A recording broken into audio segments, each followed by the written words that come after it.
Selamat datang di Zahra Movies. Jangan lupa subscribe, like, dan share. Terima kasih. Steve, pekik Ella yang langsung bangun membuka matanya. Nafasnya langsung terengah dan dahinya bercucuran keringat. Ia menatap sekeliling dan mencari keberadaan Steve, namun ia tak menemukannya. Ia pun segera keluar dan berlari mencari Steve dimanapun. Steve, kamu di mana? Teriak Ella. Ia bahkan tak mengenakan alas kaki saat keluar dari kamarnya. Kini dirinya terisak sambil berjongkok di ujung tangga. Kenapa loh? Tanya Jasmine tiba-tiba datang dan berkata ketus sambil bersedekap tangan di dada menatap Ella. Di mana Steve? Tanya Ella mendongakkan kepalanya menatap Jasmine. Ngapain nyari kakak? Lo itu bodoh apa gimana sih? Seru Jasmine saat melihat penampilan Ella yang masih mengenakan seragam sekolah dan bertelanjang kaki. Aku mau ketemu Steve. Tadi dia suara tembakan. Terus Jasmine hanya menghela nafasnya kasar. Ia baru teringat bahwa tadi sempat mendengar suara tembakan. Ia yang sudah hafal akan suara itu tampak biasa saja. Karena ia percaya kakaknya pasti dengan mudah melawan mereka. Tapi berbeda dengan Ella yang baru kali ini melihat Steve diserang dengan banyak orang dan semua bersenjata.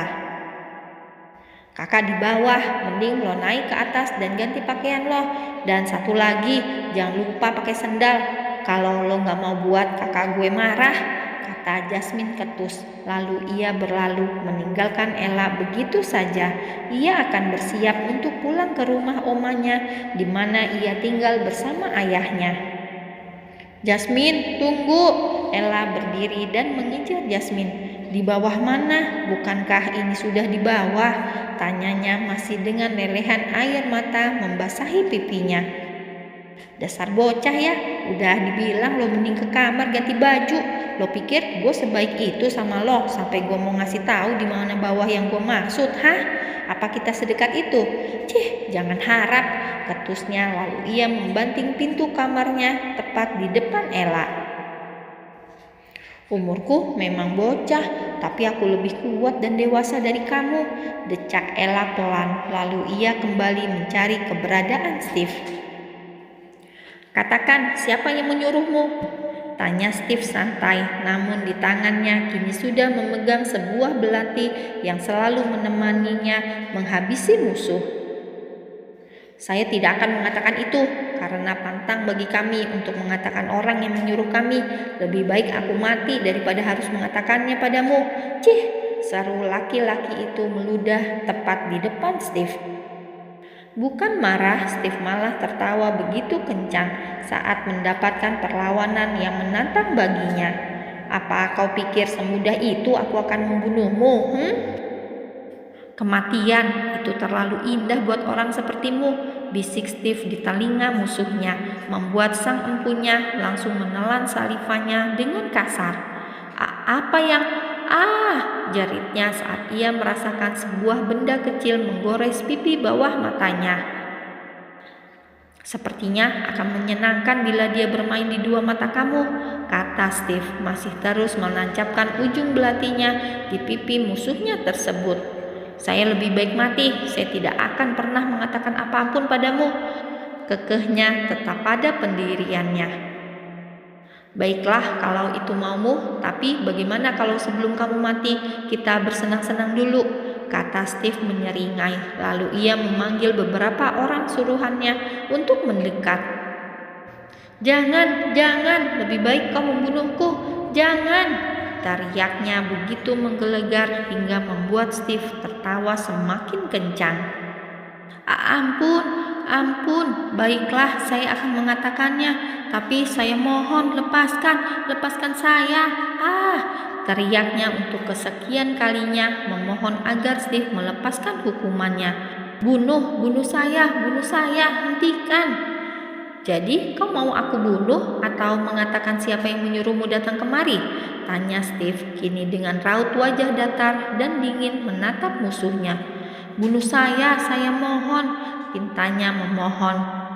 Sudah kukatakan, kematian itu terlalu indah buatmu. Lebih baik katakan padaku sebelum kamu bertemu dengan iblis yang akan menjemputmu, kata Steve cuek. Ia kembali duduk di tempatnya, menyilangkan kakinya dengan kaki satu lagi, dan ia kembali menghisap rokoknya. Tuan Mahdor. Laki-laki itu pun tewas seketika saat sebuah pistol berhasil menembus mata sebelah kirinya. Steve langsung membalikkan tubuhnya untuk melihat siapa yang sudah membunuh tawanannya. Namun ternyata tidak ada yang membawa pistol. "Sid, cepat kalian cari siapa yang sudah menembak sampah ini. Cepat!" teriak Steve begitu marah. Ia pun juga ikut bergegas untuk mencari pembunuh tersebut. "Steve," panggil Ella yang langsung memeluk Steve dari belakang saat melihat Steve berjalan hendak keluar rumah untuk mengejar musuhnya. "Aku mencarimu dari tadi, kenapa kamu pergi?" ucap Ella kembali terisak. "Kenapa di sini? Aku ada urusan. Kamu kembali ke kamarmu dan bersihkan diri kamu," kata Steve hendak melepaskan pelukan Ella. "Nggak mau, aku mau sama kamu. Kamu tahu, tadi aku mimpi buruk, aku takut." Steve hanya mampu menghela nafasnya berat. Ia mengisyaratkan pada pengawalnya untuk mencari pengkhianat itu. Lalu ia segera menggendong Ella dan membawanya kembali ke kamar. "Apa tadi kau melihat seseorang berlari keluar dari pintu utama?" tanya Steve saat sudah memasuki kamar. "Orang berlari, laki-laki? Aku tidak tahu, tapi aku tadi melihat pelayan kamu buru-buru keluar, katanya mau belanja," kata Ella mengingat kembali tingkah pelayannya yang sedikit mencurigakan baginya. Karena saat ia melihat Ella di depan pintu, ia seperti melihat hantu. Ia begitu terkejut dan berulang kali ia menatap ke belakang sebelum akhirnya ia izin kepada Ella ingin pergi berbelanja kebutuhan dapur. "Pelayan, siapa?" tanya Steve mengerutkan dahinya. "Aku tidak tahu namanya. Kau itu terlalu banyak memiliki pelayan. Aku tidak bisa hafal namanya," jawab Ella cemberut. Memang benar Steve memiliki pelayan lebih dari 20 orang dan juga pengawal yang tidak kurang dari 50 orang. "Orangnya seperti apa?" tanya Steve menghela nafasnya berat karena sesungguhnya ia sendiri juga tidak mengenali pelayannya sendiri. Seperti apa ya? Dia cantik, tinggi, dan ia sering memberikan obat kepada Nyonya Melanie." "Ah iya, Nyonya Melanie," pekik Ella seolah tersadar. "Ada apa dengan mamaku? Apakah kau menambahkan obat lagi untuk Nyonya Melanie?" "Tidak," jawab Steve dengan cepat. "Kita ke pondok sekarang." Ella langsung beranjak dari tempat tidur dan menarik tangan Steve untuk pergi ke pondok. Entah mengapa kini ia memiliki firasat tidak enak tentang Nyonya Melanie. "Mama, Nyonya Melanie," pekik Ella dan Steve bersamaan saat memasuki pondok. Nampak Nyonya Melanie kini sudah tergeletak di lantai dengan mulut yang sudah dipenuhi oleh busa. Steve dan Ella segera menghampirinya dan Ella meletakkan kepala Nyonya Melanie di pangkuannya. Steve pun segera memanggil beberapa pengawal yang berjaga. Semua tampak terkejut saat mendengar amukan dari Tuan Steve. Mereka tidak ada yang tahu bagaimana bisa Nyonya Melanie menjadi seperti itu, dan Steve pun tak segan-segan menghajar semua pengawalnya untuk melampiaskan kemarahannya. Beberapa saat kemudian, Marcel dan John datang dengan terburu-buru. Ella dan Steve serta Jasmine masih tetap berdiri di samping Nyonya Melanie yang sudah tak berdaya. Setelah beberapa saat Marcel memeriksanya, ternyata nyawa Nyonya Melanie sudah tidak bisa diselamatkan, membuat tangis Jasmine dan Ella semakin pecah. Sementara Steve hanya terdiam diri dengan tangan yang mengepal kuat, rahangnya mengeras dan hatinya begitu bergemuruh. Bagaimana bisa ia kecolongan seperti ini? Ia bersumpah akan membalas apa yang sudah ia rasakan saat ini.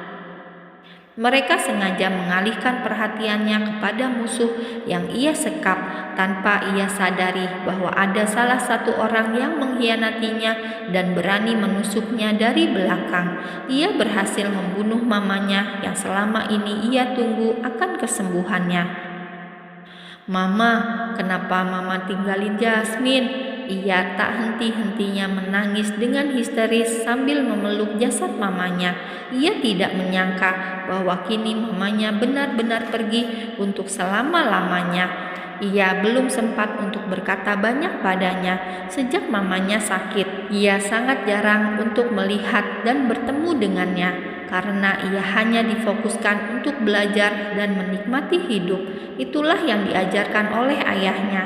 Ia tahu bahwa Melanie bukanlah ibu kandungnya, maka ia jarang berinteraksi dengannya.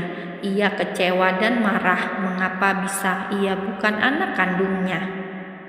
Tapi meski begitu, Jasmine sangat menyayangi beliau dan ia juga sangat kehilangan atas kematian Nyonya Melanie. Sementara Ella, ia merasa sangat kehilangan karena memang hari-hari ia habiskan dengan Nyonya Melanie. Bahkan ialah yang membuat Ella mampu bertahan dan bisa membuka hati untuk Steve. "John, kau urus pemakaman, dan kau Marcel, lebih baik kau bawa Jasmine pergi dari sini," kata Steve datar. "Kakak," pekik Jasmine tidak setuju. Ia masih ingin di samping mamanya untuk yang terakhir. "Untuk saat ini, aku tidak bisa mempercayai siapapun. Jadi lebih baik kamu pergi sebelum aku menemukan dalang di balik semua ini. Kau juga tidak perlu berpura-pura sedih karena ia bukan ibu kandungmu," kata Steve begitu pedas dan menohok hatinya. "Kenapa kakak jahat sekali sama Jasmine?" tanya Jasmine terisak. "Steve, kumohon biarkan Jasmine di sini. Meski begitu, ia berhak ada di sini. Terlepas dari siapa yang tega melakukan ini, biarkan waktu yang akan menjawabnya. Percayalah Steve, Tuhan itu ada dan ia maha adil. Maka cepat atau lambat semua akan terjawab.